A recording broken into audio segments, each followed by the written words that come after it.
నామమునకు స్తుతి కలుగును గాక. దేవుని మహాకృపను బట్టి ఈ ఏప్రిల్ మాసంలో చివరి ఆదివారం చివరి ఆదివారం శుక్రవారం ప్రత్యేక విజ్ఞాపన దాదాపు ఎంతమంది వచ్చారు కదా? నాకు అనిపిస్తుంది తేదీలో మారుద్దాం అనిపిస్తుంది. ఎందుకంటే చివరి శుక్రవారం అంటే దాదాపు మళ్ళీ 4 రోజుల మధ్యలో గ్యాప్ ఉంటా ఉన్నాయి. ప్రార్థన చేసిన ప్రభు నడిపింపు. చివరి రోజు పెట్టుకుంటామో ఎలా ఉంటుందో ఆలోచిస్తున్నా. నెల ఆఖరి రోజు, అది ఏ వారం వచ్చినా నెల ఆఖరి రోజు కదా, బాగుంటుంది అనుకోండి. ఎందుకంటే మన 25 దాదాపుగా 5 రోజుల మధ్య గ్యాప్ వచ్చింది. ప్రార్థన చేద్దాం. ప్రభు నడిపింపు అంతే. ఈనాళ్ళు ఇన్ని సంవత్సరాలు జరుపుతూ ఉన్నాం. ప్రభు నడిపింపు అది ప్రార్థన చేద్దాం. ఎందుకంటే మాసాంతంలో సంఘమంతా కూడి నెలంతా కాపాడి దేవుని స్తుతించడానికి ఆశీర్వాదంగా ఉంటుంది. అలాగే గుర్తు చేస్తున్నా కదా, జ్ఞాపకం ఉంది కదా, మే 3, 4, 5 కాన్ఫరెన్స్ ఉంది. ప్రార్థన చేసి నమ్ముతూ ఉన్నాను, సిద్ధపడుతూ ఉన్నారు. ప్రార్థన పరంగా సిద్ధపడండి. ఇంకెన్ని రోజులు? 5 రోజులు కదా, మధ్యలో 5 రోజులు. మరి వాతావరణం కానీ, లైటింగ్, మైక్, అన్ని ఏర్పాట్లు, 3 దినాల భోజనాలు, సాయంకాలం 6 నుంచి 10 వరకు, 10 ముగుస్తుంది. జ్ఞాపకం చేసుకోండి, ప్రార్థించండి దయతో. మరి గత ఆదివారం శుక్రవారం వినా ప్రార్థన రోజున గ్రామమంతటికి పుస్తకాలు ఇచ్చాం కదా. ప్రభు నామం కలుగును గాక. ఈరోజు పత్రికలు తీసుకెళ్తాం. ఈ కాన్ఫరెన్స్ పత్రికలు మన పాంప్లెట్స్ ఉన్నాయి కదా, అవి ఈరోజు 5ంటికి మొన్నట్లాగా వచ్చినట్లయితే ఇంటింటికి అందరి ప్రేమతో ఆహ్వానించి 3 రోజుల మీటింగ్లు రావాలని ఆహ్వానిద్దాం. సరేనా? గుర్తు చేసుకోండి. ఈరోజు మధ్యాహ్నం బిడ్డలు వెళ్తున్నారు పరిచర్య కోసమై. మరి ఆయా సంఘాల్లో సేవకులకు పుస్తకాలు అందించడానికి ప్రార్థన జ్ఞాపకం చేసుకోండి. అదే రీతిగా కొత్తగా వచ్చే బిడ్డల కోసం అన్నాలు చెల్లిస్తున్నాను. నర్సింగ్ స్టూడెంట్స్ కోసం ప్రభువుని కనికరించి దీవించిన గాక. దూరం నుంచి వచ్చారు, ఎగ్జామ్స్కి వచ్చారమ్మా, ఎగ్జామ్స్ కదా. ప్రభు తోడుగా సాయం చేయను గాక. మీకోసం ప్రార్థన చేస్తున్నాం. ప్రభు మీకు కృపను చూపి తన కృపలో వర్ధన చేయను గాక. వాక్యానికి వెళదాం దయతో.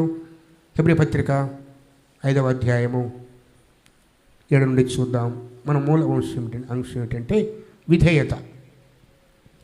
విధేయత అంటే అర్థం ఏంటి? లోబట్టం, మాట వినటం. ఈ రోజున యవనస్తుల జీవితాలు, కేవలం యవనస్తులే కాదు కానీ కుటుంబాల్లో, సంఘాల్లో, సమాజంలో విధేయత లేని జీవితాలు ఎక్కువైపోతూ ఉన్నాయి. కానీ విశ్వాసికి అది తగదు. విశ్వాసం అంటే ఎవరమ్మా? మనమే. మనం ధైర్యంగా మాట చెప్పలేకపోతున్నాం. ఎవరో కాదు, మనమే. మీరు కాదా? విశ్వాసులే కాదా? విశ్వాసులే. విశ్వాసికి తన జీవితంలో విధేయత ప్రాముఖ్యమైంది. ప్రభువారు మాదిరి మనకి చూడండి. ఆ వాక్యాన్ని చూస్తే 8వ వచనము, ఆయన కుమారుడయుండి తాను పొందిన శ్రమల వలన ఏం నేర్చుకున్నాడు? ఎప్పుడు వస్తే విధేయత? శ్రమల్లో. శ్రమ పట్టడానికి ఎవరు ఇష్టపడం కదా? ఆశీర్వాదం, అభివృద్ధి, సమృద్ధి, జయము. ఎవరైనా అపజయాన్ని కానీ లేదు శ్రమ కానీ కొనుక్కోము. క్రీస్తు ప్రభువారు మనకు చూపిన మాదిరి ఏంటంటే శ్రమలలో ఆయన విధేయత నేర్చుకున్నాడు. చూడంత తేటగా వ్రాయబడింది. ఆయన కుమారుడయుండి తాను పొందిన శ్రమ వలన విధేయత నేర్చుకునేను. అంతేకాదు మెల్కీసెదెకు క్రమంలో చేరిన ప్రధాన యాజకుడిని దేవుని చేత పిలువబడి తనకు విధేయులైన వారందరికీ నిత్య రక్షణకు. రక్షణ కావాలంటే ఏం చేయాలి? విధేయత. శ్రమల ద్వారా విధేయత నేర్చుకున్న ప్రభువుకు విధేయులముగా జీవించాలి. అసలు విధేయత ఏంటి? ఒక్క మాటలో కోటేస్తాం. మాట వింటాం.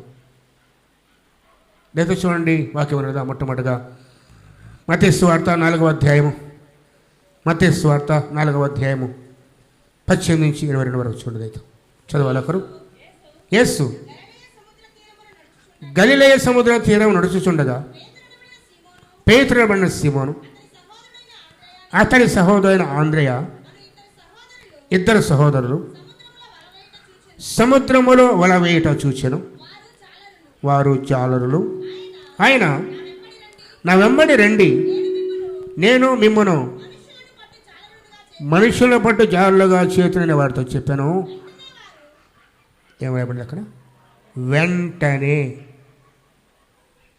వారు తమ వలలు విడిచిపెట్టి, విధేయత అంటే ఆలస్యము చేయనిది.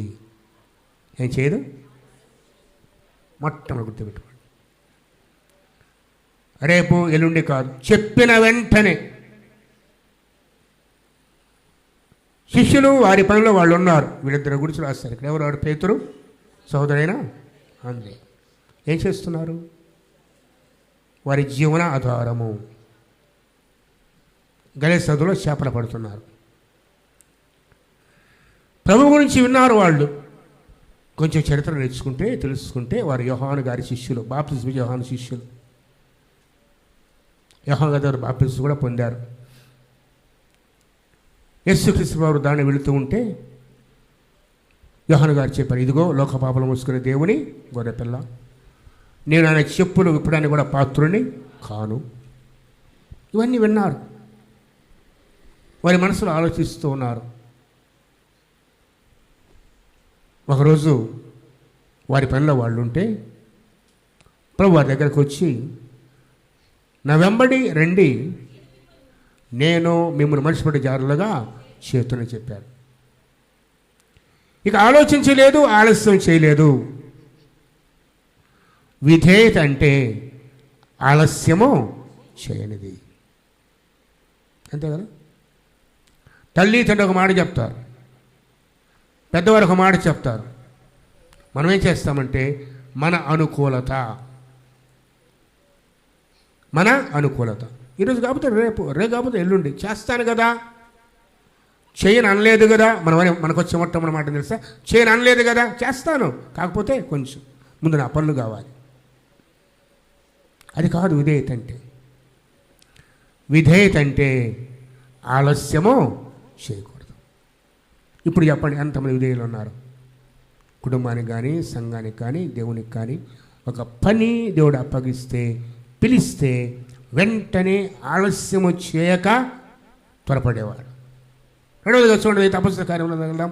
అపొస్తలుల గ్రంథం ఒక్కసారి 8వ అధ్యాయము, అపొస్తలుల కార్యములు 8వ అధ్యాయము 35-36 వచనాలు చూద్దాం. ఇక్కడ ఒక వ్యక్తి కనిపిస్తున్నాడు. అందుకు ఫిలిప్పు నోరు తెరచి ఆ లేఖను అనుసరించి అతనికి యేసును గూర్చి సువార్త ప్రకటించెను. వారు త్రోవలో వెళ్ళుచుండగా నీళ్లున్న ఒక చోటికి వచ్చినప్పుడు ఆ నపుంసకుడు, ఇదిగో నీళ్లు, నాకు బాప్తిస్మిచ్చుటకు ఆటంకమేమని అడిగి రథము నిలుపుమని ఆజ్ఞాపించెను. ఫిలిప్పు, నీవు పూర్ణ హృదయముతోను విశ్వసించిన ఎడల ఏంటి పొందేది? బాప్తిస్మం. 10వ వచనానికి చెప్పాను, చదువమ్మా. అతడు విశ్వసిస్తాను ఉత్తరం ఇచ్చాను. ఫిలిప్పు డిగ్రీ అంతటా ఫిలిప్పు చాలు. వాక్యం ఎంతసేపు అయింది? సువార్త ఎంతసేపు అయింది? చెప్పండి. 3 ఏళ్ళ, 4 ఏళ్ళ, 10 సంవత్సరాలు? కందాకి రాణి కింద పని చేస్తే నపుంసకుల అధికారి యెరూషలేముకు వచ్చాడు ఆరాధించడానికి. వెళుతూ యెషయా గ్రంథాన్ని కొనుక్కొని వెళుతున్నాడు చదువుకోవడానికి. చదువుతూ ఉంటే అతనికి అర్థం కాలేదు ఆ మాట. వెంటనే పరిశుద్ధాత్మ దేవుడు ఫిలిప్పును ప్రేరేపించి, ఫిలిప్ ఎవరు అసలు వాస్తవం చెప్పండి? అపోస్తలుడా? కాదు. పరిచర్య చేయడానికి, బల్ల యొద్ద పరిచర్య చేయడానికి ఎన్నుకున్న 7గురిలో ఒకడు. స్టెఫను, ఫిలిప్పు, నికోనారు, వీళ్ళందరూ వీడొకడు. ఈ ఫిలిప్పు గారు ఒకరు. ప్రభు సంఘమిచ్చిన పని కాకుండా తన నమ్మకాన్ని, తన భక్తిని, తన విశ్వాస్యత, తన విధేయతను బట్టి ఫిలిప్పుకు ఒక పని అప్పగించాడు. మరొక మాట, కొంచెం ఆ అధ్యాయం ముందుకు వెళితే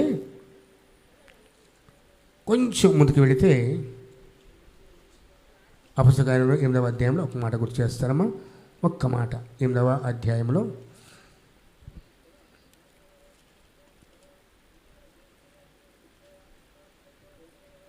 26 ప్రభువు దూత నీవు లేచి ఎటు వెళ్ళాలంట? దక్షిణముగా వెళ్ళి యెరూషలేము నుండి గాజాకు పోవు అరణ్య మార్గమును కలుసుకోమని ఫిలిపుతో చెప్పగానే తర్వాత సాయంకాలం పోవచ్చు, ఎండగా ఉంది కదా, భోంచేసి పోవచ్చుగా, నిద్ర తీసుకుని పోవచ్చు కదా. దేవుడు ఒక పని చెప్తే వెంటనే చేసేవారు కావాలి. అలాంటి వాళ్ళకే పని ఇస్తారు, ఇంకెవరికెవరు దేవుడు. మీరు అంటారు, ఎందుకైనా నన్ను ఆడుకోవు ప్రభువా, వాళ్ళని వాడుకున్నాను ఎందుకు వాడుకోవంటే ప్రభు అంటాడు, నువ్వు సిద్ధపడలేవు, నువ్వు మాట వింటలేదు, నువ్వు ఆలస్యం చేస్తున్నావు. నేను పిలిచినా వింటలేదు కాబట్టి నువ్వు వాడుకోవట్లేదు. నువ్వు వెంటనే విధేయత చూపు, నేను ఎలా వాడుకుంటానో. అంతే కదా. 2 పిల్లలు ఇంట్లో ఉన్నారు అనుకోండి, మన ఇంట్లో మన పిల్లలే. పెద్దవాడు మాట వినడం చేస్తాడు కానీ ఆలస్యం, చిన్నవాడు చెప్పగానే చేస్తాడు. ఎవరికి పని చెప్తావు? ఏ ముఖ్యమైన పనైనా వెంటనే చేసే వ్యక్తికి. ప్రభు కూడా అంతే. నీ హృదయం దేవునితో సరిగా ఉండి ప్రభు నీతో మాట్లాడి సంధించి నీకు పని చెప్తే వెంటనే విధేయత చూపే మనస్సు నీకు నాకుంటే ఖచ్చితంగా దేవుడు వాడుకుంటాడు. ఫిలిపు గారి పని ఏంటంటే బల దగ్గర పరిచర్య, భోజనం వడ్డించే పని. కానీ అతని మనస్సు దేవునికి తెలుసు. అందుకే ఇతని స్వార్థికునిగా ఒక అన్యునికి స్వార్థ చెప్పడానికి ప్రభు వాడుకున్నాడు. ప్రభు అంటున్నాడు, నువ్వు లేచి దక్షిణంగా వెళ్ళి.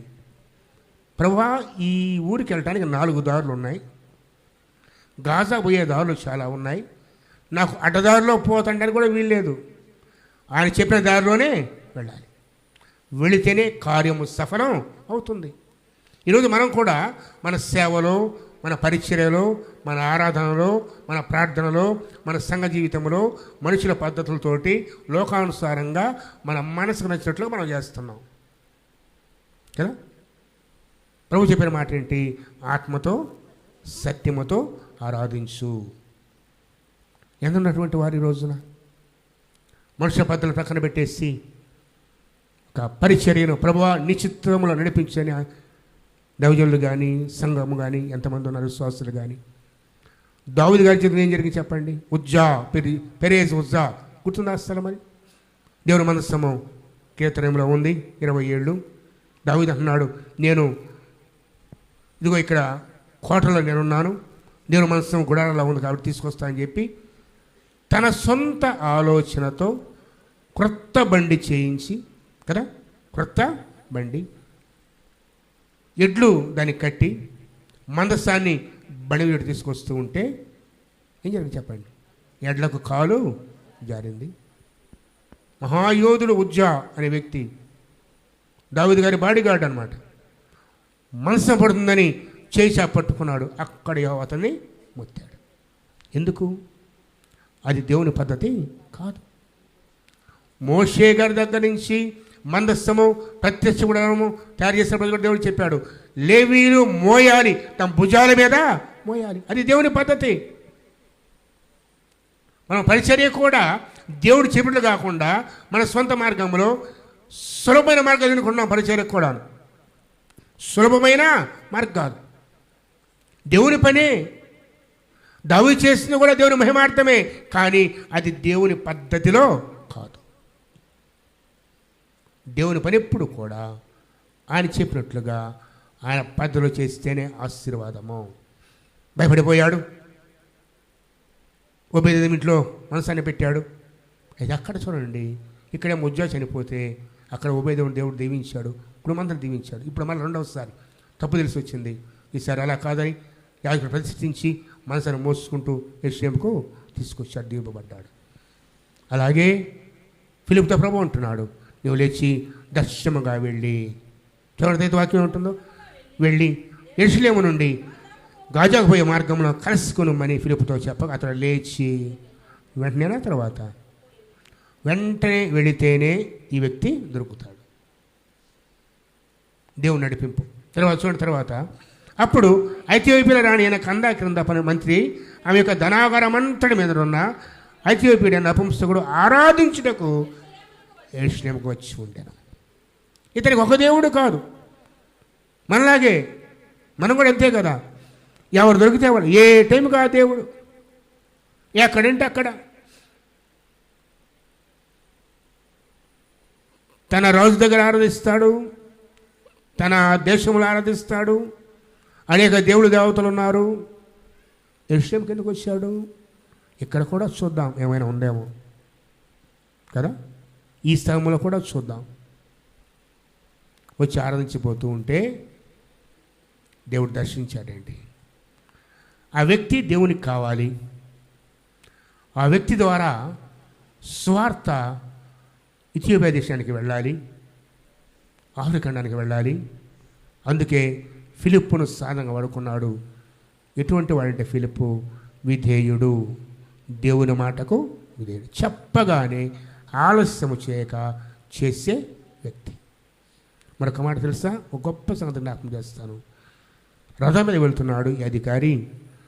ఈ రథం మీద వెళ్ళటానికి ఈ వ్యక్తి పరిగెత్తుకుంటూ వెళ్ళాలి. ఎలా? ఎక్కడికి చెప్పండి, ఎక్కడికి? దేవుడు చెప్పిన పని. ఏం లాభం ఉంది అతనికి? ఏం ధనం వస్తుంది అనుకుంటున్నారా? గేహజీ పరిగెత్తాడు ఒకసారి నియమాన్ని వెంట. దీనికోసం వెండి దుస్తుల కోసం పరిగెత్తాడు. ఇలా కాదే, దేవుడు చెప్పాడు. వాక్యంలో చూడండి చక్కని మనం రాయబడుతుందంటే, అప్పుడు ఫిలిప్పు ఆత్మ ఫిలిప్పుతో నీవు ఆ రథము దగ్గరకు పోయి దానిని కలుసుకోమని చెప్పాను. ఫిలిప్పు దగ్గరకు పరుగెత్తుకొని పోయి, ప్రభువా వృద్ధాప్యంలో ఉన్నాను, మోకాళ్ళ నొప్పులు కదా, ఈ ఎండకు పరిగెత్తలేను, వెంటనే నాకు రెక్కలు ఇవ్వు, లేకపోతే ఒక వాహనాన్ని పంపు ప్రభువా. ఏం కావాలి? ఒక కారు పంపయ్యా, పోయి కలుసుకుంటాను. ఒక బండి అయినా బాబు, లిఫ్ట్ ఇచ్చేవాడు పంపయ్యవనన్న. ఆయన రథం మీద పోతున్నాడు, ఆయన కలుసుకోవాలంటే నేను పరిగెత్తగలనా? రథంతో గుర్రాలతో నేను పరిగెత్తగలనా? లేదు. దేవుడు చెప్పిన మాట లోబడ్డాడు, పరిగెత్తడం మొదలుపెట్టాడు. దేంతో? రథము వెంట. ఇదే కదా విధేయత అంటే. ఆలస్యం చేయదు, కష్టం అనుకోదు. ఆయన ఏం చెప్తుంది? ఎటువంటి విధేయత మనలో ఉంది పరిశీలించుకుందాం. యెషయా చదువుతున్నాడు ఆయన. అదే సమయానికి ప్రభు ఎలా సంధిస్తాడో చూడండి. ప్రభుత్వం వెళ్ళి పరిగెత్తుతూ మాట్లాడుతున్నాడు తెలుసా. పరిగెత్త మాట్లాడతాము మనం, అలుపు చేస్తుంది కదా. రథంలో పరిగెత్తుతూ రథములో ఉన్న ఆ వ్యక్తితో మాట్లాడుతున్నాడు. ఏమని చూడండి. అయితే అతడు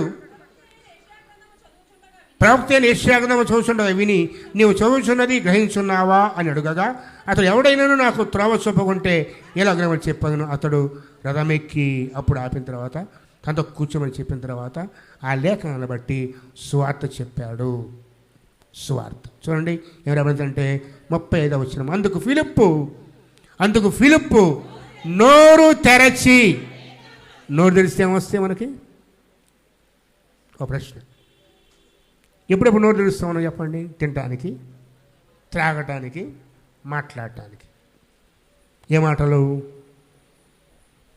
నేనే చెప్పలే, మీ మనసాక్షిని అడగండి. ఏ మాటలు?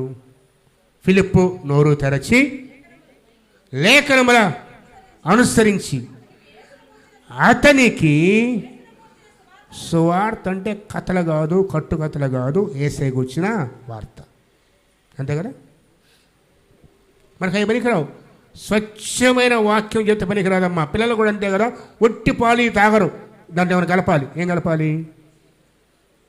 తీయగా బూస్తో హార్లిక్స్ కలిపితే నువ్వు అడక్కముందే లాక్కొని తాగుతారు. మనం కూడా అంతే.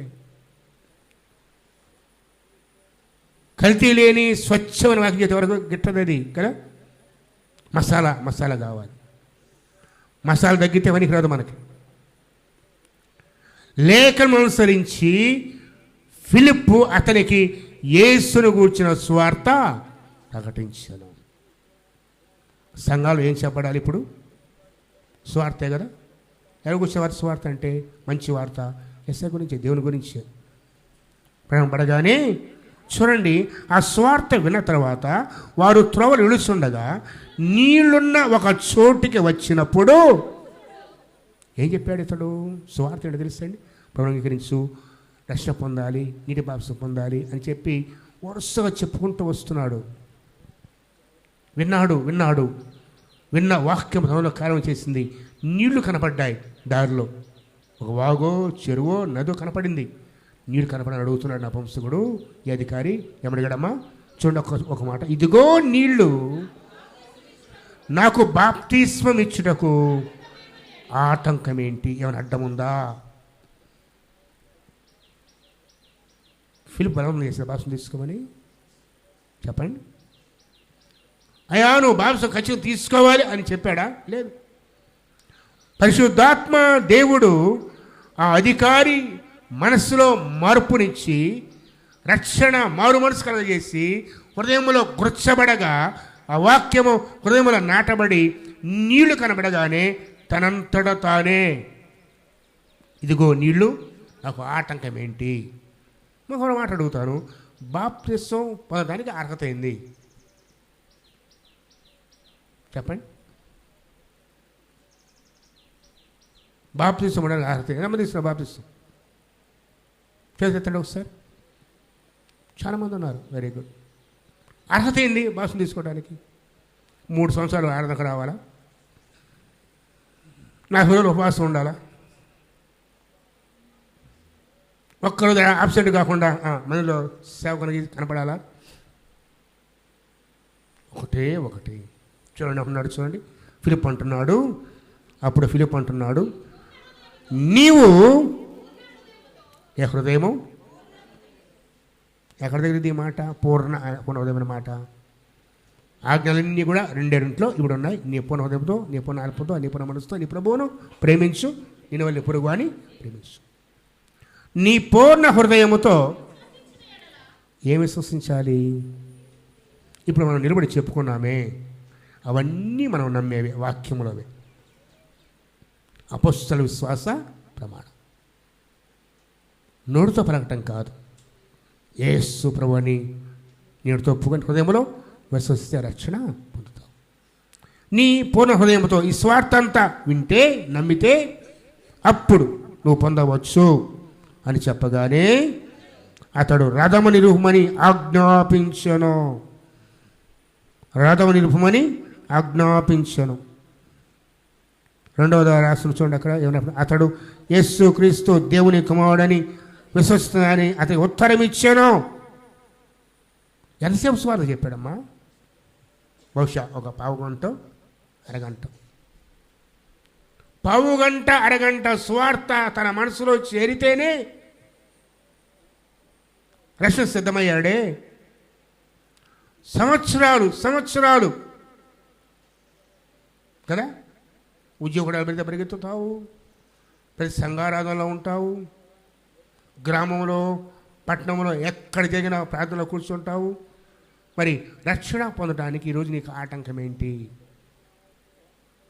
స్వార్థలో మార్పు లేదు. అదే స్వార్థగా స్వార్థ మీద మారిందా? పొరుగారు అంటారు, మేము చెప్పే స్వార్థ కాక లేదు స్వార్థ, ఆఖరికి నేనైనా పని నుంచి వచ్చిన ఒక దోష చెప్పిన కూడా ఒక శాపగ్రస్తుడు అవుతాడు. స్వార్థ మార్పు లేదు. మన హృదయము, మనం తీసుకునే హృదయము సరిగా లేదు. మంచి పాయసము, మంచి ఒక డ్రింక్ తయారు చేసి మురికి పాత్ర పోస్తే ఏమైపోతుంది? ఉపయోగపడదు. అందుకే వాక్యాన్ని వినే ముందుగా ప్రార్థన ద్వారా హృదయాలు సిద్ధం చేసుకోవాలి. ప్రభువా నాతో మాట్లాడు, నన్ను సంధించండి ప్రభువా, ఈ వాక్యం నా హృదయంలో కార్యము చేయాలి. ఫిలిప్పు చెప్పిన స్వార్థ విన్నాడు, వెంటనే ఆలస్యము చేయక స్వార్థకు లేదా దేవునికి విధేయుడైన వ్యక్తి ఎవరు? నపుంసకుడు అధికారి. ఆలస్యము చేయక దేవుని మాటకు లోబడే వ్యక్తి ఫిలిప్పు. అటువంటిది వారి ద్వారా ఇటువంటి విధేయత మన జీవితాల్లో ఉంటే మనల్ని కూడా దేవుడు వాడుకుంటాడు, మనల్ని రక్షిస్తాడు, మన కృపను చూపుతాడు, మనతో ఆయన ఉంటాడు. ఈ రోజున ఇలాంటి అనగా ఆలస్యము చేయని విధేయత నీలో నాలో ఉండాలి. ఇద్దరు చూస్తే మొట్టమొదటి శిష్యులు, తర్వాత ఈ ఫిలిప్పు అధికారి. రెండవది విధేయత అంటే ఏంటి చూద్దాం. ఒక్కసారి చూడదైతో విధేయత అంటే ఏంటి చూడదైతో వాక్యం చూద్దాం.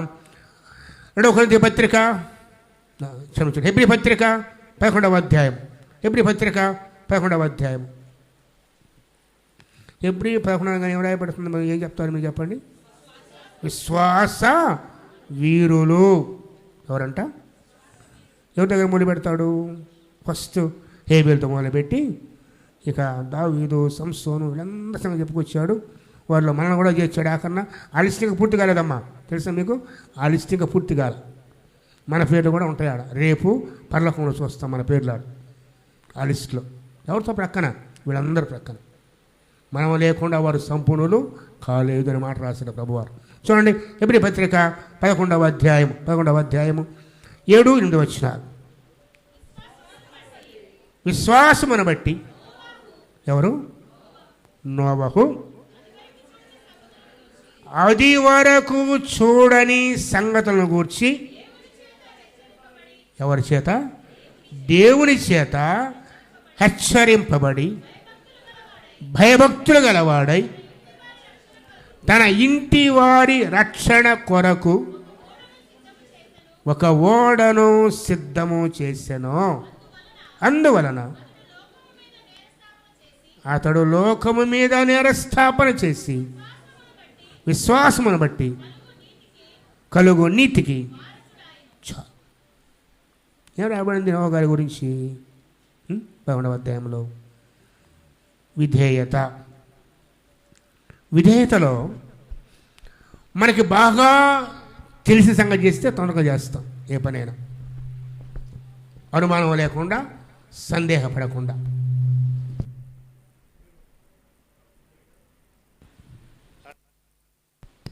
మనకి బాగా ఎప్పుడు మన కళ్ళ ముందు ఉండే సంగతి గారికి చెప్తే నమ్ముతాం ఏదైనా. మనకు వచ్చిన పని చేయమంటే చేస్తాం ఏదైనా. మనకు రాని పని కానీ, మనం ఎన్నడూ చూడని పని గురించి కానీ ఏమైనా చెప్తే చేస్తావా? ఫస్ట్ అనమాట, నాకు తెలియదు, నాకు రాదు, దాన్ని చేసేవాళ్ళు వేరే వాళ్ళు ఉన్నారు, వాళ్ళ దగ్గరికి పో. నేను చదివింది ఏంది? నా చదివింది ఆ పని ఏంది కదా. ఒకవేళ దేవుడే వచ్చి అమ్మా ఒక ఓడను తయారు చేయను అనుకోండి అంటే, ప్రభువా డబ్బులు ఇస్తే చేసేవాళ్ళు చాలామంది ఉన్నారు, ఆల్రెడీ రెడీమేడ్గా దొరికి చాలా, ఇప్పుడైతే రెడీమేడ్ దొరికి చాలా ఉన్నాయి ప్రభువా, అంత కష్టం దేనికి, బజారు పోయి కొనుక్కొని రావచ్చు అంటాం. అది వరకు చూడని సంగతులు. వాస్తవం తెలిసి అప్పటి వరకు భూమి మీద వర్షం పడలేదు. ఏం పడలేదు? కేవలం మంచు పడి భూమిని తడిపేది, మొక్కలకు ఉపయోగపడే. వర్షమే పడలేదు. దేవుడు అంటున్నాడు జలప్రళయం రాబోతుంది, నీంటి వారి కొరకు వర్షం పొందడానికి బ్రతకాలంటే ఒక ఓడ సిద్ధం చేసుకో. దానికి తోడు ఏ చెక్క చేయడం కూడా చెప్పాడు. చితిసారకపు మాను, పొడవు ఎత్తు, ఎన్ని అరలు, ఎన్ని కిటికీలు, ఎన్ని తలుపులు, నీ ఇష్టం కాదాడా ప్రభు. ఒక కిటికీ గాలి అనడానికి లేదు, వాస్తు ప్రకారం ఎదురు పెట్టాలి అనడానికి లేదు, అయ్యా 3 తలుపులు ఉండడానికి లేదు. అర్థమైందా? ప్రభా 2 ఉండకూడదు అయ్యా, 3 ఉండాలనడానికి లేదు. ప్రభా 1 ఉంటే చాలదయ్యా అనడానికి లేదు. ఆయన చెప్పినట్లు విధేయత అంటే అదే కదా. విధేయత అంటే సందేహపడకుండా సందేహము అనుమానము లేనిది. ముందేం చెప్పుకున్నా? విధేయత అంటే ఆలస్యము చెడు. రెండవదిగా సందేహం అంటే అనుమానము లేనిది. అనుమానం ఉంటే పని చేస్తామా? విశ్వసిస్తేనే. ఒక్కసారి ఆదికాండానికి వెళదాం. ఆదికాండము 6వ అధ్యాయం. అసలు లోకమంతా ఎలా ఉంది అంటే, చూడండి 6వ అధ్యాయంలో ఎంత తేటగా వాక్యం చెబుతూ ఉందో. ఎన్నో వచ్చినమ్మా? 12. దేవుడు భూలోకమును చూచినప్పుడు చెడిపోయి ఉండెను. భూమి మీద సమస్త శరీరులు తమ మార్గమును చెరిపివేసుకొని ఉండిరి. చాలు. అనువచనం చూస్తే చూడండి. దయతో అదే అధ్యాయము 5వ వచనం. నరుల చెడుతనం భూమి మీద గొప్పదని. ఏంటిదైనా గొప్పది? చెడుతనం. వారి హృదయములో తలంపుల్లో ఊహంతా. హృదయము యొక్క తలంపులలోని ఊహ. ఈ 3 మాటలు అర్థం చేసుకోండి. హృదయం యొక్క తలంపులు. ఊహ అంటే ఊహించేది, వాస్తవం కాదు అది కదా. వాస్తవం కాదు. ఊహ అంటే ఏంది? కల్పితం, మనసు కల్పించే మాయ. ఊహ అంటే ఊహించుకుంటాం. అదంతా చెడ్డది. అంటే ఒక మాట చెప్పాలంటే వాస్తవానికి బహుదూరంగా ఉన్నారు. కల్పితాన్ని ఆరాధిస్తూ ఉన్నారు. చెడుతనంతో నిండిపోయింది. చూశాడు దేవుడు, ఇక లాభం అనుకున్నాడు, మొత్తాన్ని నశించేయాలనుకున్నాడు. అయితే 8వ వచనము, నోవహు యెహోవా దృష్టి యందు కృప నొందిన వాడాయనో.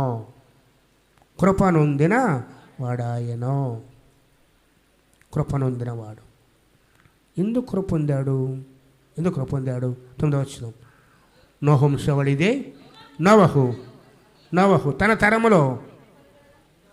తన తరములో నిందారహితుడై ఉండెను. నోవహు దేవునితో కూడా. బైబిల్ ఇద్దరు అర్థం చేస్తారు. ఎవరు?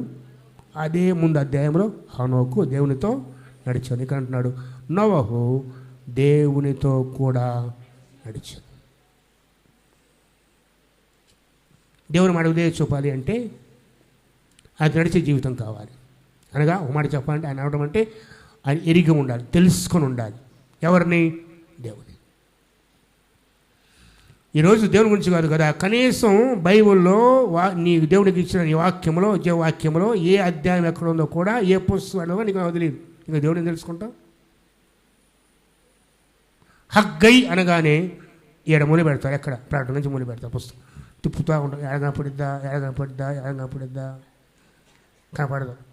మళ్ళీ మూల పెడతాం. ఎందుకు? కనపడేదాకా. కీర్తన అనగానే కళ్ళు మూసి తీస్తాం. ఎందుకు? మధ్యలో ఉంటుంది కాబట్టి.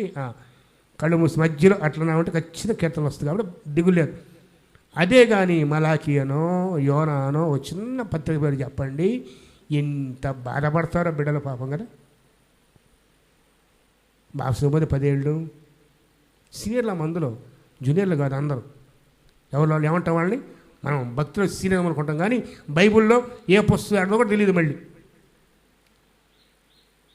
ఏం చేయాలి ఇట్లాంటి వాళ్ళని? ఇదేనా దేవుని అటువంటి? ఇదేనా బైబిలు? మీ ఇంటిలో ఒక అలంకార వస్తువు అయితే అంతకన్నా శాపం మరొకటి లేదు. దేవుని వాక్యము నీ చేతిలో ఒక ప్రార్థనకు రావటానికో, ఇతరులకు నీ భక్తి చూపించుకోవటానికో ఒక సాధనమైతే అంతకన్నా భ్రష్టుల మరొకరు లేరు. అంతే. నీకోసం ఇచ్చిన దేవుడు నేను ప్రేమించి ఇచ్చాడు. నిన్ను ప్రేమించి వాక్యం ఇచ్చాడు. దేవుని తెలుసుకోవాలంటే వాక్యం దగ్గర కూర్చోవాలి. నీకు ఎవడో ఏం చెప్పినా నీకు ప్రయోజనం లేదు. ఎంత గొప్ప దైవజనుడు, ఎంత గొప్ప సేవకుడు చెప్పినా సరే పక్కన పెట్టాల్సిందే. వాక్యం ఏం చెప్తుంది? వాక్యం మనకు ఆధారం. ఈ వాక్యం ఉందా లేదా? బెరయన సంఘం ఉంది. పౌలు గారు బోధ చేసినా కూడా అది వాక్యం ఉందా లేదా ప్రతిరోజు లేఖనాలు పరిశోధించేవారు. అలాంటి వారు కావాలి. యూజన అలాంటి వారితో ప్రభు నడుస్తాడు. వారితో మాట్లాడతాడు, వారు నడిపిస్తాడు. ఎప్పుడో రోజు వద్దు, ఈరోజు సరే, ఈరోజు ఆదివారం పొంది వచ్చేవాళ్ళే. నిన్న బైబిల్ చదువుకున్నావా? ప్రార్థన చేసుకున్నావా? ఇది క్యాలెండర్ కూడా చదవటం కాదు. క్యాలెండర్ ఇచ్చి కూడా పాపం చేస్తాం. మనం కూడా కూర్చొని అనిపిస్తాం సంఘాల్లో క్యాలెండర్లో మంచి పాపం చేస్తున్నామని. ఎంత పాపం? ముందు నిలబడి దండం పెట్టుకొని ఆ ఒక్క వాక్యం చదువుకొని దేవా స్తోత్రమయ్యా నా భక్తి తిరుపతి క్యాలెండర్ ముందు. క్యాలెండర్ క్రైస్తవులు అనేది ఏమంటారు? క్యాలెండర్ క్రైస్తవులు. అది కాదు. కూర్చొని నెమ్మదిగా కనీసం 1 అధ్యాయము, 2 అధ్యాయాలు, 3 అధ్యాయాలు చదివి ధ్యానం వచ్చేయాలి. ప్రక్కకు పోయి మర్చిపోవడం కాదు. చదివిన తర్వాత ఇంట్లో పనిలో పడ్డావన్నా, బయటికి వెళ్ళినా అది గుర్తుండదు. మళ్ళీ బైబిల్ వెతకాలి ఎక్కడ ఆపేమో కూడా. మార్కల్లో మనకి పేపర్లో ఆ దారం ఉంటుంది కదా, ఎందుకు ఆ దారం ఎక్కడ ఆపేమో గుర్తు చేసుకుని మనకు గుర్తుండదు కదా, మర్చిపోతాం. బాగా పనిచేసి అలసిపోయి సాయంకాలం వచ్చి ఈరోజు ఏం చదవమంటే ఏమంటావు? మొత్తానికి చదివాం, దేవుడు మాట్లాడాడు, హృదయంలో ఉంది, కానీ గుర్తుండదు. దేవునితో నడిచే జీవితం అంటే ఏంటి? హనోకు దేవునితో నడిచాను, నోహు దేవునితో నడిచాను అంటే ఆయనతో పాటుగా ఆయన ప్రక్కన ఆయన మాట్లాడుతూ ఉంటే, ఆయన సహవాసములో ఆయన మాట వింటూ ఆయనకి లోబడుతూ.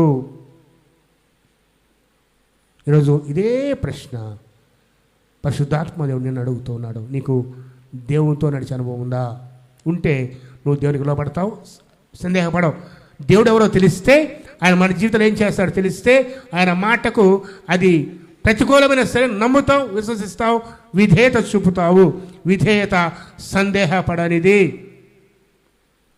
దేవుడు భూలోకాన్ని చూసినప్పుడు చెడిపోయింది, అందరూ తమ మార్గాలు చెరిపేసుకున్నారు. ఒక్క నోహు మాత్రమే, కుడుము కూడా నోహు ఒక్కడే నీతిమంతుడుగా కనబడ్డాడు. నేను 10 చెప్తా, వాళ్ళు చెప్తున్నాను, వినుకుంటారు. ఇన్ని కోట్ల మంది, ఈరోజు ఇంకా జనాభా పెరిగిపోయింది కదా, అప్పుడు కొద్ది మందేగా, అప్పుడంటే కొద్దిమందే. మీరు అనుకుంటారేమో ఇన్ని కోట్ల మందిలో నేనొక్కదాన్నే ప్రభువులో ఉంటే దేవునికి ఎలా తెలుసు? నేను చేసే దేవుడు చూస్తున్నాడా? అనేక మందికి ప్రశ్న దేవుని వస్తుంది ఈరోజు కదా. మన ఊరే ఉందమ్మా, మన ఊరే ఉంది, దాదాపుగా 4,000 జనాభా కదా, 4,000 జనాభా. ఈ 4,000లో ఎవరేం చేస్తారు? ఎవరో తెలిసింది. మన ఇంటి ప్రక్క ఏం జరుగుతుందో నీకు నాకు తెలియదు. అలాంటిది ఈ ఒక్క చిన్న ఊరిలోనే మన సంగతి తిన్నప్పుడు ఈ జిల్లా ఏంది, ఈ రాష్ట్రం ఏంది, ఈ దేశం ఏంది, ఇన్ని 190 దేశాలు ఏంది, వీటన్నిటిలో నన్నొక్కడే దేవుడు చూస్తున్నాడా? నేనొక్కడే నీతిమంతుడిగా ఉంటే దేవుడికి తెలుస్తుందా అని అడిగితే బైబిల్ ఇచ్చే జవాబు తెలుసా? దాని గ్రంథంకి వెళ్ళండి. దాని గ్రంథం 2వ అధ్యాయం తీయండి ఒక్కసారి. దాని గ్రంథం 2వ అధ్యాయం ఎన్నో వచ్చిన 12:3 చూడండి. బుద్ధిమంతులైతే ఆకాశ మండలములోని జ్యోతులంటే సూర్యుడు, చంద్రుడు, నక్షత్రాలు పోలిన వారై ప్రకాశించెదరు. నీతి మార్గం అనుసరించి గైకొన్నట్లుగా నడుచుకున్నట్లుగా ఎవరు అనేకులను త్రిప్పుదురో నిరంతరము ప్రకాశించెదరు. ఇప్పుడు రాత్రిపూట లేదా పగలైనా సరే పై చూస్తే సూర్యుడు కనపడతాడు. రాత్రిపూట ఆకాశం చూస్తే చంద్రుడు, నక్షత్రం కనపడతాయి. ఎందుకంటే అవి దేవుడు ఇచ్చిన వెలుగు. అలాగే దేవుడు పైనుండి కిందకు చూస్తే, ఎక్కడికి? భూవైపు చూస్తే నీతిమంతులైతే ప్రకాశిస్తూ ఉంటారు, నక్షత్రాల వలె ప్రకాశిస్తూ ఉంటారు. కనపడా మనం అప్పుడు నీ నీతి నువ్వు క్రీస్తు రక్తంలో కడగబడ్డప్పుడు, ఆయన నీతి మీద ఆరోపించబడ్డప్పుడు, ఆయన రక్తంలో కడగబడి పరిశుద్ధత తెచ్చబడ్డప్పుడు మన మీద ఆయన వెలుగు ప్రకాశిస్తుంది. ఆ వెలుగు దేవుడు చూస్తాడు. అదే ఇంకా ఆన్సర్. అదే అనుకుంటామేమో, నన్ను చూస్తాడా దేవుడు? నా భక్తి ఆయన గమనిస్తాడా? నా ప్రార్థన జీవితం ఆయన గమనిస్తాడా? కొర్నేలి ఆయన దాన ధర్మాలు, ఆయన భక్తి దేవుని దగ్గరికి చేరింది, ఆయన ప్రార్థన దేవుని దగ్గరికి చేరింది. ప్రార్థించేవారు మన దేవుడు వింటున్నాడని విశ్వసించి ప్రార్థన చేయాలి. నీతో నాతో ఉన్నాడు ఆయన, నా ప్రార్థన వింటున్నాడని మరి విశ్వాసం లేకుండా, నమ్మకుండా, సందేహపడితే మన ప్రార్థన జవాబు వస్తుంది. ప్రభు అంటారు పదే పదే, మీరు సందేహపడవద్దు. విధేయత అంటే సందేహపడనిది, అనుమానం పెట్టుకోనిది. నోహను చూశాడు దేవుడు, కాపాడాలనుకున్నాడు, తన కుటుంబాన్ని కాపాడాలనుకున్నాడు. పిలిచాడు నోహుతోటి, నీ కొరకు ఇదిగో భూమి మీద జలప్రళయం కురించబోతూ ఉన్నాను, వర్షం రాబోతుంది. వర్షం అనేది ఎవరికి తెలియదు. అందుకే నోహు వడగడుతుంటే ఎగతాళి చేశారు అందరూ కూడా. హేళన. సముద్రము కొన్ని 100 మైళ్ళ దూరంలో ఉంది ఇక్కడికి, ఇంత దూరం నువ్వు అక్కడికి తీసుకొని పోతావు ఈ ఓడని, లేదు ఇంత గొప్ప వర్షం కురిసిద్దా అని ఎగతాళి చేశారు. కానీ 120 సంవత్సరాలు కష్టపడ్డాను. ఎన్ని సంవత్సరాలు? 127. ఎలాగా తెలియదు ఎలా కట్టాలో. ఎప్పుడు ఆ పని చేసి ఎరగడు. ఏ మ్రాను కావాలో దేవుడు చెప్పాడు, ఆ మ్రాను కోసం వెతికారు. కుటుంబమంతా కూడా శ్రమపడి కష్టపడి, కుడువు మాత్రమే కాదు వారితో పాటుగా సమస్త జీవరాశులు ఆ జలప్రళయము దేవుని ఉగ్రత తప్పించుకోవడానికి ఓడ నిర్మించాడు నోవహు. ఇది వరకు ఎరగని స్థానం గురించి దేవుని చేత హెచ్చరింపబడి, ఎవరి చేత? దేవుని చేత. ఏమని? హెచ్చరింపబడి. దేవుడు ఎప్పుడు కూడా హెచ్చరిస్తాడు, జాగ్రత్త జాగ్రత్త జాగ్రత్త. మన తల్లిని ఎలా చెప్తుంటారో అయా జాగ్రత్త, అమ్మ జాగ్రత్తలు అంటారు. మన దేవుడు కూడా తన బిడ్డల్ని హెచ్చరిస్తూ ఉంటాడు. మనం నశించడానికి ఇష్టం లేదు కాబట్టి నోహును హెచ్చరించాడు. హెచ్చరించినప్పుడు విన్నాడా లేదా? విధేయత చూపాడు. చూడండి 6వ అధ్యాయము ఒకసారి వెళదాం.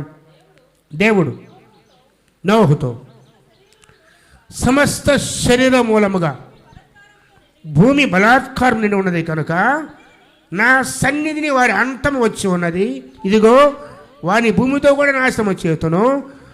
చితిసారగపు మ్రానుతో నీ కొరకు.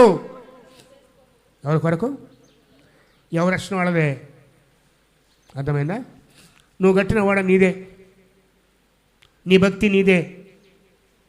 నీ భక్తి ద్వారా, నీ విశ్వాసం ద్వారా నువ్వు రక్షపడతావు తప్పితే వేరొకరి భక్తిలో నీకు పాలు పంపులు లేవు. కొంత అనుకుంటారు పరిశుద్ధుల సంఘం ఉందండి, వాళ్ళంతా పరిశుద్ధులే, నేను కూడా వాళ్ళ మధ్య దూరితే పోతాను అనుకుంటాను కదా. కొన్ని పేరు మోసిన సంఘాలు ఉన్నాయి, మనం అనుకుంటాం తెలుసా, మనం కూడా వాళ్ళ మధ్యలో దూరితే చిన్నగా మనం ఎట్ట బతికినా వాళ్ళతో పాటు ఎగిరిపోవచ్చు అనుకుంటాం. కుదరదు. ఎవరి భక్తి? నువ్వెక్కడ ఉన్నా ఆయన వచ్చినప్పుడు తన వారిని తీసుకొని పోతావు. నువ్వెక్కడ ఉన్నా, ఏ సంఘంలో ఉండు, ఏ ఊరిలో ఉండు, ఏ దేశంలో ఉండు, ప్రభు వచ్చే సమయానికి నువ్వెక్కడ ఉన్నా తన వారు ఆయన కూర్చుకొని తీసుకొని పోతావు. అర్థమైంది? అందుకే నీ కొరకు ఓడను సిద్ధం చేసుకో. ఎలాంటిది? చితిసారకు మ్రానుతోటి చేయవలసిన విధం ఇది. లెక్క చెప్పుకొచ్చాడు. గమనించండి, 1 ఇంచు తేడా రాకూడదు కదా. దేవుడు నిర్ణయించిన చట్టం అది, దేవుడిచ్చిన శాసనము, ఆజ్ఞ. ఎంత చక్కని మాట అంటే అధ్యాయము చివరి వచనం చూడదైతో 22వ వచనము. నోవహు అట్లు చేశాను, దేవుడు అతను ఆజ్ఞాపించిన ప్రకారము. అట్లంటే సన్నిసులు కదా ఒకటి ఉంది తెలుసా మీకు? పిల్లవాడంట ఇంటికి పోయి, అమ్మా మా టీచర్ చెప్పింది నోవ గారు అట్లు చేశాడంట. ఏంటి అట్లంటే?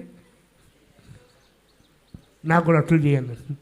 నోవ అట్లు చేసేది ఏందిరా, ఓడగట్టాడు ఆయన, ఏ టీచర్ చెప్పిందిరా అని అడిగాడంట. కాదమ్మా బైబిల్లో ఉందంట నోవ అట్లు చేశాడంట.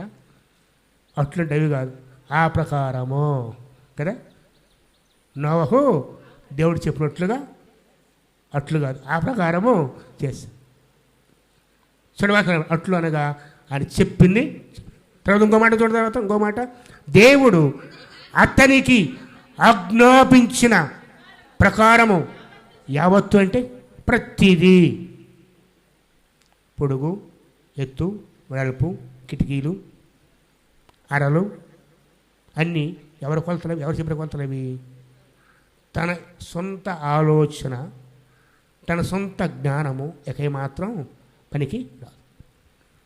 నువ్వు నేనుకోండి ఓడ గట్టాం బాగుంది ప్రభువా, బయట మాత్రం చిసారు మన లోపల మాత్రం డెకరేషన్ నేను చేసుకుంటా. ఏం కావాలా? డెకరేషన్లు బాగుంటాయి కదా మనకి. ఇదిగో ప్రభువా ఈడ మాత్రం డెకోలో వేస్తాను నీట్గా. ఇది నా గది, నా పడక గది. ఇది నా కొడుకుది. ఎవరిది? షేముది. షేము భార్య. ఇదేమో 50ది. మీరు కనుక చూసుకోండి లోపల. ఈ జంతువుల గద ప్రభువా ఈ ఎట్టున్నా చెక్క పర్లేదు, కుదరదు. అంతే కదా. ప్రతిదీ దేవుడు చెప్పినట్లుగా ఆయన పోలిక, ఆయన ఇచ్చిన ఆజ్ఞ యావత్తు అనగా ప్రతిదీ. కష్టం కదమ్మా, కష్టం కదా. కష్టమని యేసయ్య నీ కోసం ఒక శిలువ మరణించాడు కదా. బైబిల్లో ఆజ్ఞలు ఎన్ని ఉన్నాయో తెలుసా? చెప్పండి. 613 ఆజ్ఞలు. మనకు కనపడేది 10 ఆజ్ఞలు చెప్తావు, గడగడ చెప్తావు. నేను తప్పకూడదు, ఉండకూడదు చెప్పి మొదలు పెట్టి ఆఖరికి ఏది ఆశ్రయపకూడదు ఆమెనంటావు. మొత్తం లెక్క పెడితే 613 ఆజ్ఞలు. ఏ ఒక్కడి తప్పినా ఇస్రాయేలు, ఏ ఒక్కడి తప్పినా అవి చేయలేము. కాబట్టి నీ కొరకు నా కొరకు ప్రభు ధర్మశాస్త్రం సమాప్తి చేసి తను బలిపశువుగా సమాప్తి చేసి ఇప్పుడు విశ్వసించు, నా నీతిని మీద కప్పుతానన్నాడు. అంతే కదా. మనం చేయలేం. నువ్వు జ్ఞాపకం చేస్తున్నావు. అందుకే ప్రభు జ్ఞాపకం చేసుకో. మన విధేయతకు మాదిరి ఆయన ప్రభు కదా. ప్రభు మాదిరి. వీళ్ళంతా ఓడ చేశారు, వీళ్ళంతా వెంబడించారు, వీళ్ళంతా బాప్తిజం పొందారు. ప్రభు అలా కాదు. తండ్రికి విధేయుడే తన ప్రాణాన్నే ఇచ్చాడు. అర్థమైనా? తన ప్రాణాన్నే ఇచ్చాడు. ఎవరిని ఇస్తారా ప్రాణం? తల్లి హాస్పిటల్లో ఉంటే రక్తం ఏంటి నా అక్కడే ఉందని అంటాడు. బయట వాళ్ళకి కావాలి తెలుసా? ఫోన్ చేసి అన్న 2 బాటలు దొరుకుతాయి బిడ్డను అడుగుతారు. ఎందుకు? చుట్టూ 10 మంది ఉంటారు. మళ్ళీ వాళ్ళు ఎవరు? ఇరు మేము పళ్ళు పోయేవాళ్ళం అన్నా. మరి మిగతా వాళ్ళు తిరిగేవాళ్ళ? చెప్పండి. డబ్బు ఎంతైనా పెడతామన్నా. ఇప్పుడు డబ్బు ఇచ్చిన రక్తం రాదమ్మా. మన ఎవరికి ఇస్తేనే మనకు అవి గురిపిస్తారు. ఒక్కరు దొరకరు ఆ టైంకి. అలా ఉంటాయి కదా. ప్రభు అయితే తన ప్రాణాన్ని మన కోసం పెట్టాడు. నువ్వు యావత్తూ చేశాను. విధేయత అంటే సందేహింపకుండా, ఎటువంటి అనుమానాలు లేకుండా ప్రభువు చెప్పింది చెప్పినట్లు చేయటమే విధేయత. ఈరోజు ఇలాంటి విధేయత నీలో ఉందా? నాలో ఉందా? ఆలోచించుకోకసారి. విశ్వాసులమే, రక్షణ పొందాం, బాప్తిసం పొందాం, సంఘంలో వడబడుతూ ఉన్నాం. కానీ నోవహు చూపిన విధేయత సందేహింపకుండా, ఇది వరకు వినని సంగతులు, చూడని సంగతులు కూడా నమ్మి సిద్ధం చేయటం. ఎంత శ్రమపడారు తెలుసండి? 120 సంవత్సరాలు కుటుంబమంతా శ్రమపడింది. ఎవరు సనగలేదు, గుణగలేదు. ఒకవేళ ఈరోజే నీ తండ్రో నీ తల్లో ఈ పని మొదలుపెట్టారు అనుకోండి, ఓడ అమ్మ దేవుడు చెప్పాడు అని మొదలు పెడితే భార్య ఊరుకుంటుందా? పిల్లలు ఊరుకుంటారా? చెప్పండి. నీ పిచ్చిగాగా నువ్వు చేసేదాకా మమ్మల్ని కూడా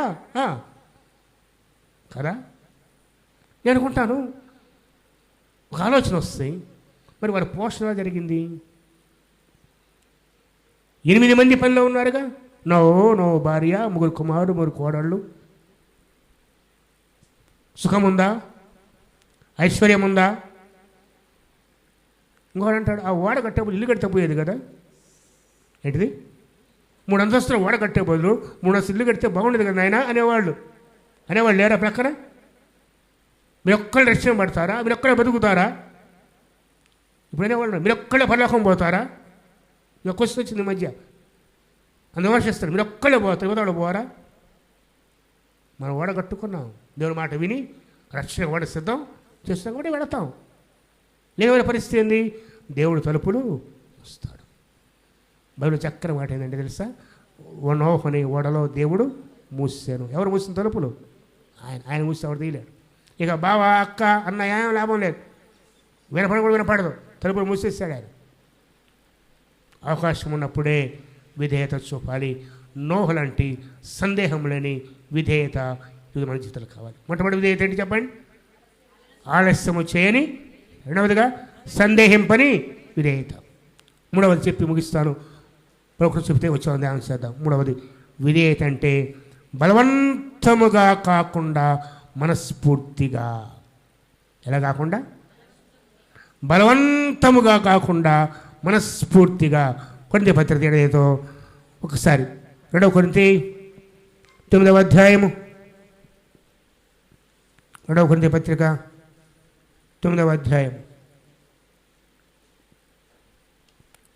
7-8 వచనాలు. సడుగు కొనకయు బలవంతముగా కాకయు ప్రతి వాడును తన హృదయములో నిశ్చయించుకుని ప్రకారము ఇయ్యవలెను దేవుడు. చాలు, ఇంక చాలు. బలవంతము కాకయు సణుగు కొనకయు బలవంతముగా కాకయు ప్రతివాడును ఏమంటున్నాడు? ప్రతివాడు అంటే నువ్వేమన్నావా లేదా? విధేయత అంటే బలవంతం అంటే అర్థం ఏంటి? మనసు కష్టంగా. ఓ పని చెప్పామనుకోండి, ఇష్టం లేకపోతే చేసే మొహాలు ఎలా ఉంటాయి చెప్పండి? పని చేస్తుంటారు కానీ ఆ మొహంలో ఏముంటుంది? చిరాకు, కోపం. చూసారు ఎప్పుడైనా మనుషుల్లో? ఇష్టం లేదు పని చేస్తుంటే ఎలా ఉంటుంది మన మొహం చెప్పండి? నీ మొహం నా మొహం అంతే. అర్థంలో చూసుకుంటే ఒకసారి ఆ పని చేసేటప్పుడు ఇష్టం లేకుండా పని చేస్తుంటే ఆ మొహమే చెప్పవచ్చు. అందుకంటాం ఇష్టం వదిలేరా అంటే అబ్బే లేదు అంటాం, కోపంతో చేస్తూ ఉంటాం. ఎందుకు? తప్పదు కాబట్టి. ప్రభు అంటాడు విధేయత అంటే సరుకోకూడదు, కొనుక్కోకూడదు, ఏదో చేయాలి కాబట్టి చేయటం కాదు, మనఃపూర్వకంగా ఇష్టపూర్తిగా చేసేదే దేవుని పని. నిజమైన విధేయత. ఇది ఇచ్చే విషయంలో చెప్పాడు. ప్రతి విషయంలో కూడా విశ్వాసికి ఇదే బాధ్యత. సణుగు కొనక. సణుక్కుని ఏమయ్యారు? శరీరం వారు ఏమయ్యారు చెప్పండి? గత కొద్ది నెల క్రితం వరుస ధ్యానం చేస్తాం. 10 సణుగులు, ఇశ్రాయేలు 10 సణుగులు సణిగి సంహారకుడి చేత నశించింది. అరణ్యంలో రాలిపోయారు. ఎవరు? సణిగిన వాళ్ళు. నువ్వు అనుకుంటావు సణుగుడు పాపమమ్మా. సణుగుడు మహా గొప్ప పాపం. దేవుని మీద సణగడం ఇంకా గొప్ప పాపం. దేవుని మీద ఒక చిన్న కష్టం వస్తే దేవుని మీద చేస్తావే, నువ్వు చేసిన పోయిందో కానీ నీ పొరపాట్లు ఇవన్నీ మర్చిపోయి దేవుడు అన్యాయం చేశాడు. ఇదే ఫస్ట్ మనడు వచ్చే మాట. అందుకే యోబు గురించి ప్రభు వాక్కుంటుంది, నోటి మాటతోనైనా పాపము చేయలేదు. భార్య ఏమంది? దూషించి సరే చచ్చిపోవాలి. ఆయన అంటాడు, మీరు ఇది ఎలాగ మాట్లాడుతున్నావు? నేను వాళ్ళ మిల ఉంచాలా? కిడపోతా కదా. యెహోవా ఇచ్చాడు, యెహోవా తీసుకున్నాడు. ఏం పోతే? 100 రూపాయలు పోతేనా? 10,000 పోతేనా?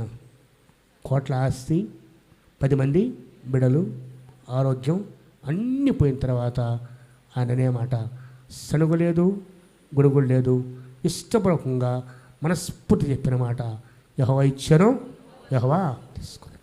ఇది కదా విధేయత అంటే. దేవుని విధేయత. మనం ఏ కష్టం కదా దేవుని మీద పెట్టేస్తాం. లేదా సాతాను. ఎవరు? సాతాను. మనకు ఉదాహరణ చెప్పే గుర్తుందా మీకు? ఒక స్త్రీ బ్యాగ్ తగిలించుకొని, హ్యాండ్ బ్యాగ్ తగిలించుకొని ఆటోలో ఎక్కి ఫోన్లో మాట్లాడుతా ఆటోలో బ్యాగ్ మర్చిపోయింది. ఏం చేసింది అర్థమైందా? ఫోన్ మాట్లాడుతా ఆటోలో బ్యాగ్ మర్చిపోయింది. ఆటో వెళ్ళిపోయాడు. పాషగాడికి పోయి, అన్నా సాతాను బలిష్కొని ఇచ్చాడు అన్న. ఎవరంట? ఎందుకు? బ్యాగ్ పోయిందని. సాతాను వచ్చి, పాష గారు ఆ పిల్ల మాటనవద్దు. సాతాను ఏమన్నా? పాష గారు నా తప్పేమీ లేదు. ఆమె ఫోన్ మాట తప్పకుండా నన్ను అంటారేంది అంటున్నాడు. ఎవరు? అపవాది. మనం ఫస్ట్ చెప్పేది ఏంది? అన్నా సాతాను శోధిస్తున్న మామూలుగా కాదన్నా. చేసిందంతా మనం పెట్టి దేవుడు లేకపోతే వాళ్ళిద్దరు ఒకళ్ళే. మనుషులు అంటే కొడతారు కదా, ఒప్పుకోరుగా. అందుకని వాళ్ళిద్దరమే పెడతాం మనం. సాతాను లేకపోతే దేవుడు. దేవుని ఏం చేస్తాడు? లేదా సాతాను లాక్కుంపోయాడు. అర్థమైందా? సరుగు కొనకయు. చూడండి ఎవరేమైనా ఇక్కడ 2వ కొరింథీ పత్రిక సరుగు కొనకయు బలవంతము కాక. చూడండి, బలవంతంగా చేసేది అది ఇష్టపూర్వకంగాను, విధేయత కాదు, అవిధేయత. ఈనాడు మనం అనేకులము అవిధేయులము.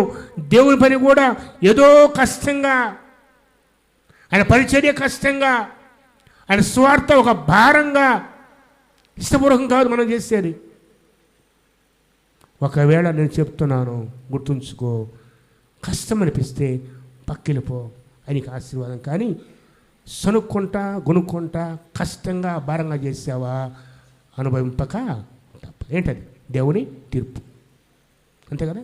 ఆయన హృదయాలు చూచే దేవుడు.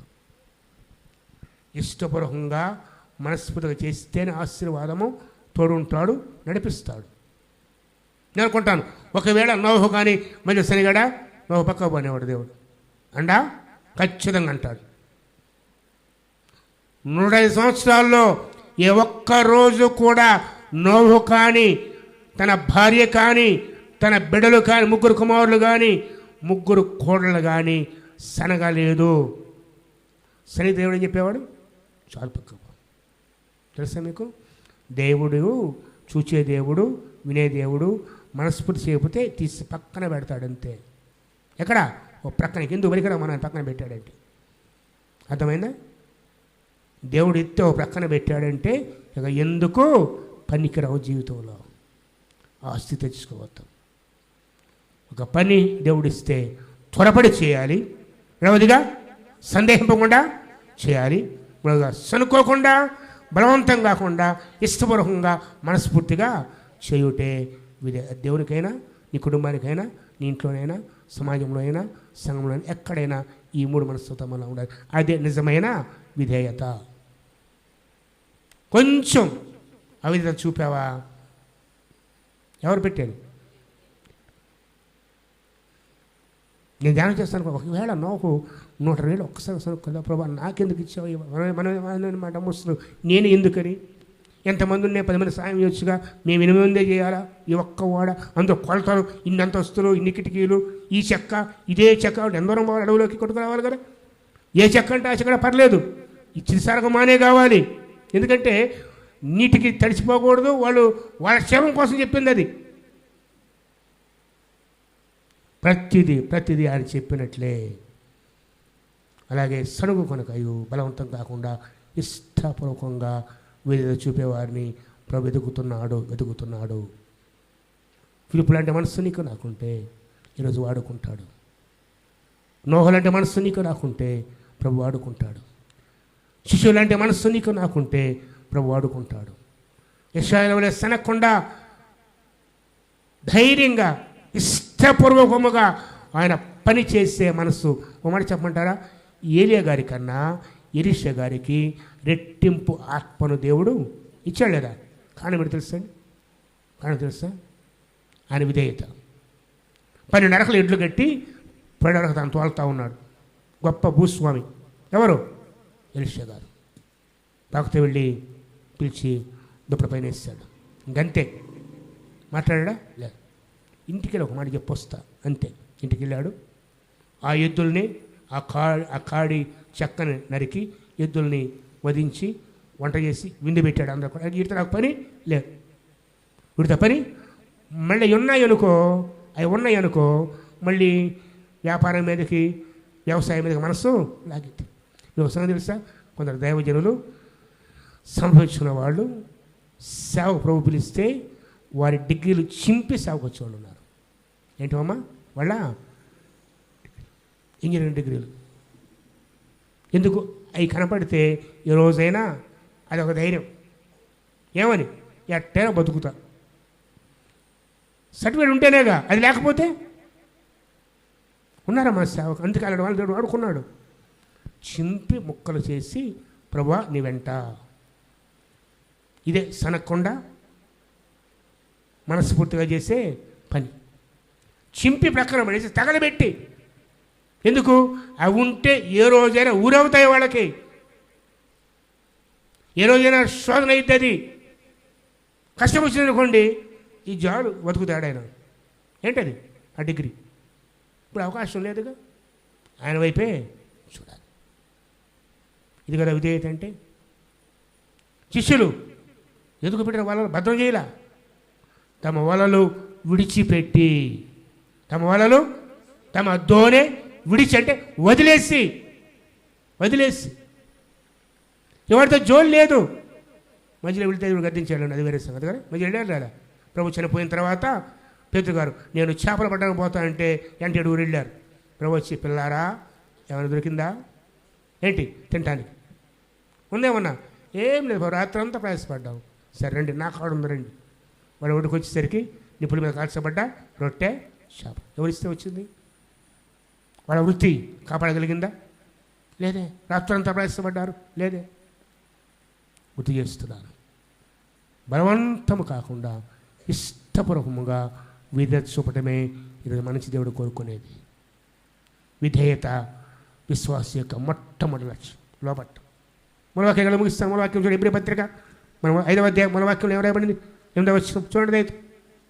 ఎబ్రీ 5:8 ప్రభువుని చెప్పుకొచ్చాడు. ఆయన విధేయత తర్వాత ఆయన కుమారుడయుండి తాను పొందిన శ్రమల వలన. శ్రమలు వస్తే మనం ఏం చేస్తాం చెప్పండి? ఒక మాట ముగిస్తాను. శ్రమలు వస్తే ఏం చేస్తాం?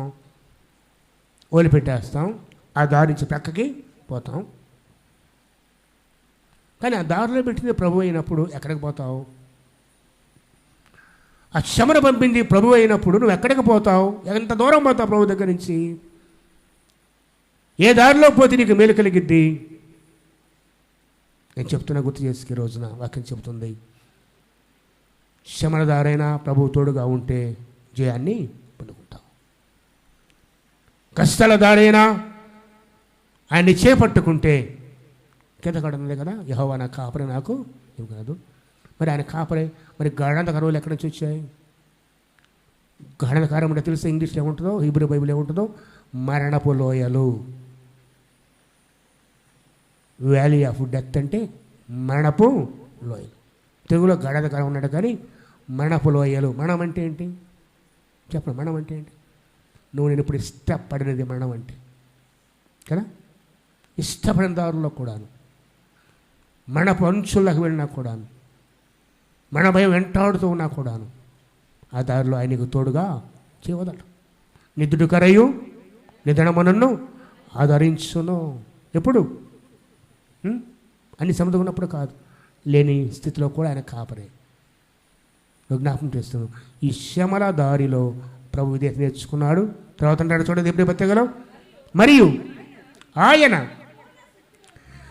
సంపూర్ణ సిద్ధి నొందిన వాడై మెల్కీసెదెకు చక్రంలో చేరిన పిలువబడి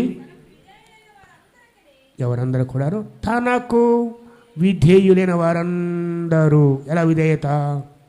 ఇప్పుడు ఈ 3 అంశాలు: ఆలస్యం చేయని విధేయత, సందేహం పని విధేయత, సనుకొనకయు బలంతో కాకుండా లోబడే విధేయత. దేవునికి ఎలా లోబడాలి, ఎలా విధేయత చూపాలి. ఎప్పుడైతే ఈరోజు ఆ మనసు మనకు కలిగి ఉంటామో ఆయనే నడిపిస్తాడు. ఇంకంతా ఆయనే చూసుకుంటాడు, అంతా ఆయనే చూసుకుంటాడు. ఈరోజైనా అవిధేయత ఏమాత్రం ఇలా ఉన్నా కూడా పశ్చాత్తాపడు.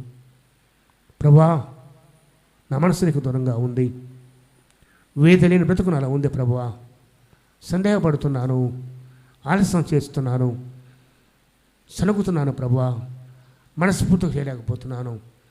మీరు నా జీవితం మార్చండి, నా బ్రతుకు మార్చు ప్రభువా, నీకు ఇష్టం జీవితం ప్రార్థించుకుందాం, పశ్చాత్తాపడదాం.